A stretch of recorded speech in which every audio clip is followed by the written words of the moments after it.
ఎంతసేపు కలుపుతావు ఇంకా? మంజులు అయితే కలిపింది మంచిగా. అందరు ఇళ్ళల్లో ఇట్లా అంతా అన్నం అంటే పచ్చడి పెట్టిన తర్వాత అన్నం కలిపి నప్పుడు ఒక ముద్ద పెడతారు కదా. ఈ రోజు అయితే ముద్ద విసుకలే మాకు వచ్చింది అనమాట. మా మంజుల చేత తింటున్నాం. పోయినసారి ఇట్లా తిన్నాం కానీ అప్పుడు అవునా? పోయినసారి నేను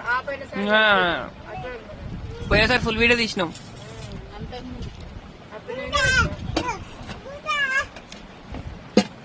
ఇప్పుడే మా మంజుల పెడుతున్నాం.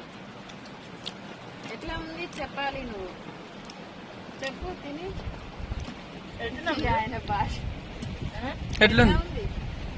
కారం ఎక్కువైందా, ఉప్పు తక్కువైంది, ఏమి ఎక్కువైంది? ఎట్లుంది? ఎట్లుంది? సూపర్ ఉంది, మంచిగా ఊరింది. ఉప్పు కారం అన్ని సరిపోయినాయి అనమాట.